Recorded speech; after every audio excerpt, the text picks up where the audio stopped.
Today I'm going to start a new series on this channel, something I've been wanting to do for a while. Recommend/talk about my favorite movies of all time. I'll talk about 60 movies in total, and each video will go over 10 at a time. Why 60? I have a list on Letterboxd of my top hundo, but I felt the top 60 were the only ones I really needed to talk about. I want to point out that this is a list of personal favorites, not the greatest movies of all time. There are movies on this list that I actually feel are pretty flawed, almost objectively. But for whatever reason, I still enjoy them more than many movies I would consider perfect. Also, this should be really obvious, but this list will change. I really doubt my top 60 films of all time will be the same at age 18 as it will be on my deathbed. But currently, these 60 films mean more to me than any others. Number 60, The Lord of the Rings Trilogy. This is technically 3 movies, not 1. But I would say it's appropriate to group them. These films need to be watched together. One big 9-hour package. Or almost 12 hours if you watch the extended cuts, which I would argue are the definitive versions of the movies. It's amazing that these films were made. And the end result is just such a clear labor of love. These films get as close to the vision of the books as a set of films possibly could. Now, seeing as I've put all 3 films in one spot, you may be asking whether I have a favorite of the trilogy. Personally, I think Fellowship is probably the strongest. It intrigues you into this world perfectly, and almost every single scene is ingrained into my brain. Also, all the best Gandalf scenes are in this one. Gandalf the Grey is just way cooler than Gandalf the White. However, a lot of my favorite scenes occur in Return of the King. It definitely has my favorite line in the trilogy.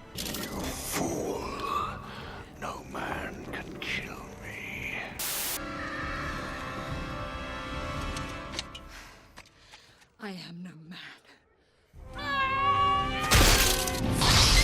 Kinda dumb? Absolutely, but I'm waiting for it every time I watch this movie. This one also definitely focuses in on the whole corruption aspect of the ring the most. Smeagol is the most interesting character in the series, and the start of this movie where you learn about his past is honestly my favorite scene in the entire trilogy. And of course, this film has the epic conclusion in Mordor, and while a lot of people seem to think this movie spends too much time after the, spoilers, they destroy the ring in Mordor! And while I know a lot of people think they spend too much time after that point, I personally don't really have a problem with it. I want to know where these characters end up. Throughout this trilogy, you get to spend a long time in this world, and by the end of it, I always kind of feel like I want to spend a little more time. The Lord of the Rings is an absolute achievement in filmmaking, and I don't think it can be topped.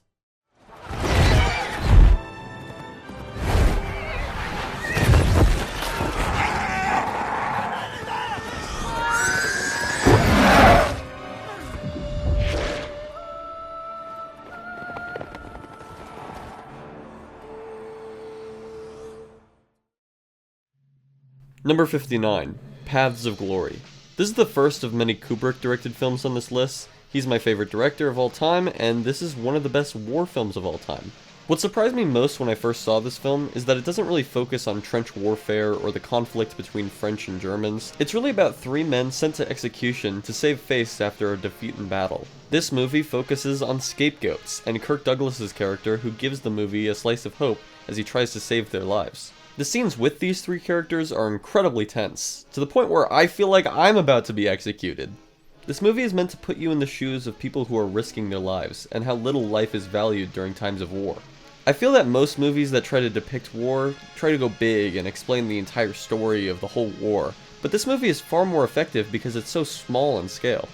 It's one of Kubrick's least abstract films. It's short and has a clear message. It may also be Kubrick's most human film. He's often been criticized for being kind of a sterile director, but this film focuses on emotion more than any other. The last sequence is one of his best, the themes are at their height despite the scene adding basically nothing to the story. It's this film's Eye of the Duck, and one of the greatest endings to a war film.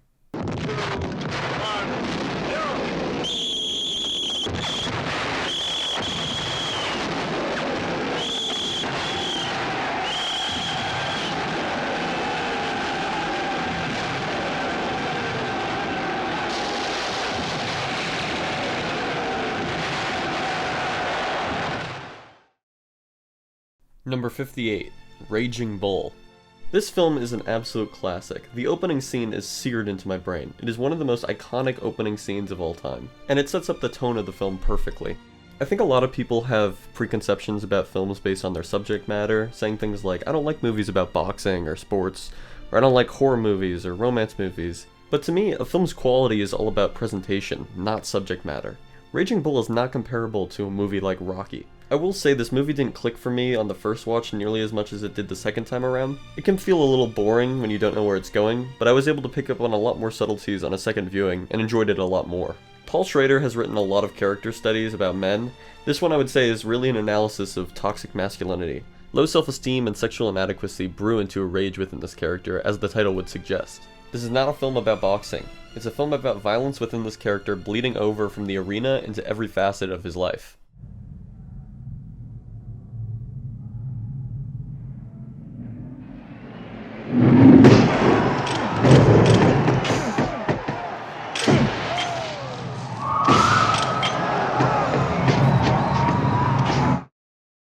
Number 57, Alien. This is somehow one of the best science fiction movies ever, and simultaneously one of the best horror movies ever. The atmosphere and slowly building tension create such a unique tone which eventually makes me feel kinda sick.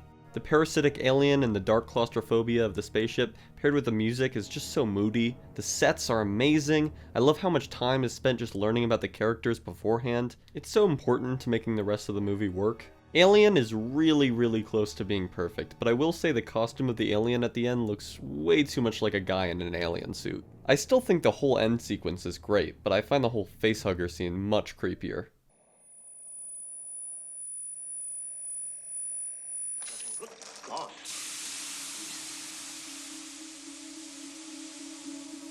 That crap's gonna eat through the hull. That thing's gonna eat through the goddamn hull, come on! Number 56, Being John Malkovich. This is the first movie written by Charlie Kaufman, my favorite person working in film today. I could probably say he's my favorite person, full stop. This dude is like my hero. Anyways, Being John Malkovich. It's amazing that this movie works because it's just such a hodgepodge of weird ideas. It's about a puppeteer married to an animal rescuer who gets a job as a filer on the 7th floor of an office building, and as he's working there, he finds a portal that sucks you into the perspective of John Malkovich for about 15 minutes, and then it spits you out on the ditch of the New Jersey Turnpike. The movie keeps introducing weird concepts and then just continues building upon them. As the movie goes on, it becomes much more clear how everything fits together. Kaufman clearly values themes above all else, and I love that style of writing. Here, he's seemingly made a wacky plot that analyzes consciousness, experiencing someone else's perspective, and puppeteering people. It's a hilarious roller coaster of a movie. Now, tell me, Dr. Schwartz, what do you feel you can bring to Lester Corp? Well, sir, I'm an excellent filer. Oh, yeah. All right. Let's see about that.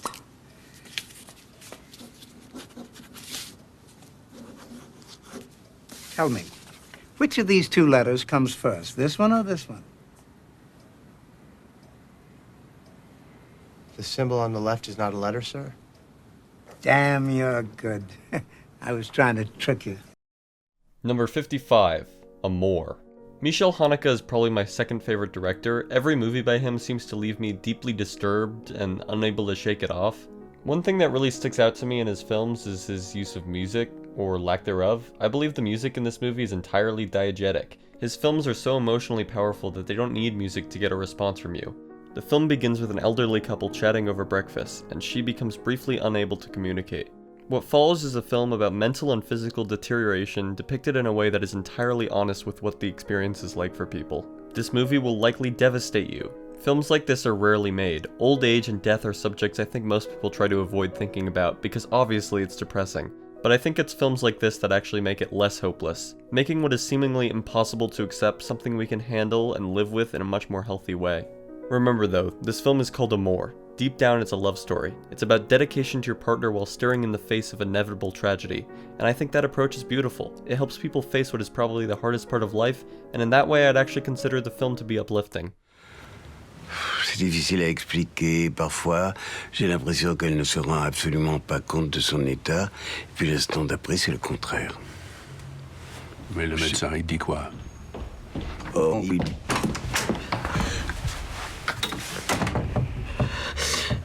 Elle dit n'importe quoi. Hey, darling. Come on. Sit down. It's okay. No, it's not okay.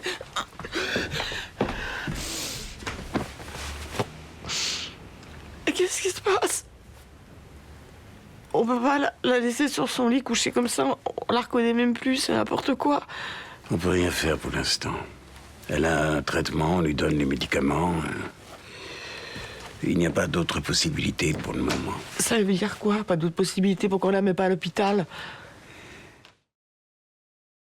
Number 54, Ron. This is one of the most visually stunning films of all time. Akira Kurosawa made so many classics before this, and clearly mastered black and white filmmaking. But once he was able to film in color, he just exploded with these vibrant images and this epic scale. The film is a brutal telling of Shakespeare's King Lear, but Kurosawa really puts his own spin on it. He was apparently experiencing some major depression prior to this film, and I think that's what makes the film so bleak. Kurosawa seems to be explaining throughout the movie that people need a code of ethics. The Buddha plays a big role in the movie to kind of represent that humans need something to look up to, some religion or spirituality. We're so selfish and destructive, if we don't have some sort of guide in our lives, we'll just end up killing each other.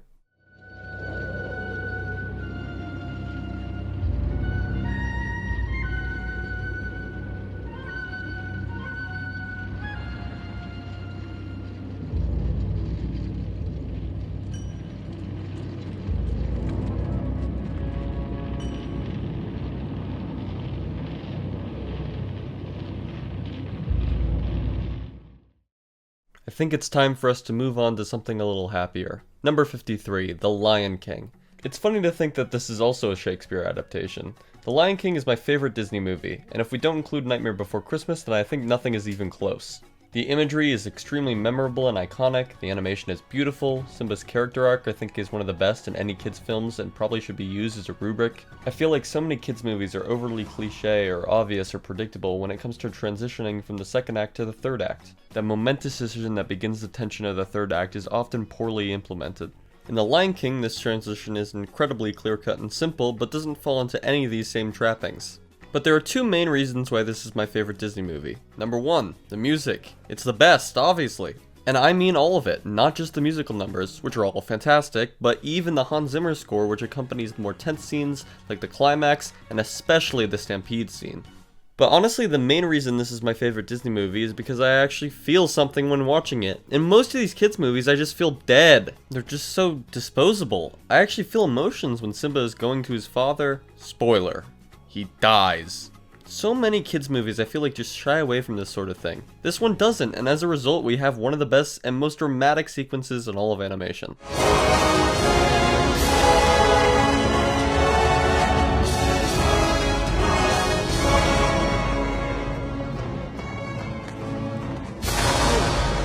Scar! Brother! Help me!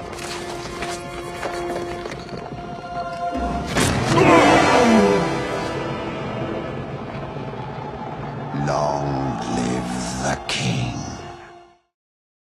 Number 52, Caché. This is another movie by Michel Haneke, and this is actually my favorite in his catalog. In this movie, there is no music. Not just non-diegetic music, no music. The film is so tense, however, and the performances are so great, it doesn't matter. The premise is a man is sent anonymous videos of him and his family being spied on, in seemingly obvious places that they would have seen somebody or a recording device. This is a thinking man's movie. You'll likely be going over the most minute details of the plot in your head after seeing it. It is a movie that analyzes the relationship between film and its audience and has details that will completely change your understanding of the events after you notice them. If you don't know what I'm talking about, please at the very least rewatch the last shot of the movie. This movie also has some incredibly real acts of violence, so be prepared before seeing it. Tu sais qui c'est? Je crois que je le sais. Alors? Alors, faut que je m'en assure. Oh, dis donc, ça va la tête? Tu pourrais peut-être faire partager ton savoir solitaire. Après tout, ça me regarde aussi un peu, non? Je peux pas te le dire parce que je le sais pas.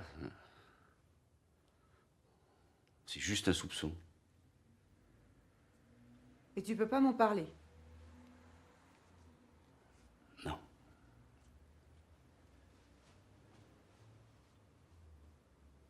Dis donc, je sais pas ce que je... Tu te rends vraiment compte de ce que tu dis? Anne, je t'en prie, calme-toi, c'est pas ce que tu crois. Ah bon, et qu'est-ce que je crois alors? Oh nom de Dieu, arrête ton numéro, tu veux, c'est un soupçon très vague et je ne voudrais pas affoler qui que ce soit tant que j'en sais pas plus. Ça ne te concerne absolument pas. Ça me concerne pas? Oh, mais j'ai dû rêver ces jours-ci. Moi, je croyais que ça me concernait d'être terrorisé par ces coups de fil, anonymes. Ces putains de vidéos. De presque plus oser sortir dans la rue. Number 51, the last movie I'll be talking about today, is A Serious Man. The Coen brothers are amazing. I love their humor. This movie encapsulates their hilarious awkwardness more than any other movie they've made. It's basically about this Jewish guy whose life is falling apart around him and doesn't know what to do about it.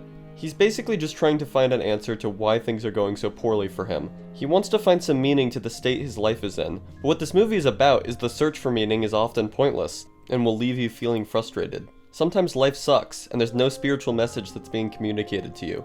The introduction of the film has enough similarities to the rest of the film you can find connections, but it's not enough to be anything substantial or to find any meaning. You can pull your hair out trying to understand what the Coens are communicating, or you can just accept it and move forward. I have not hammered home how funny this movie is though. Michael Stolbart gives his best performance ever, and there are so many incredibly funny side characters. Go watch it right now. It proves we can't ever really know what's going on.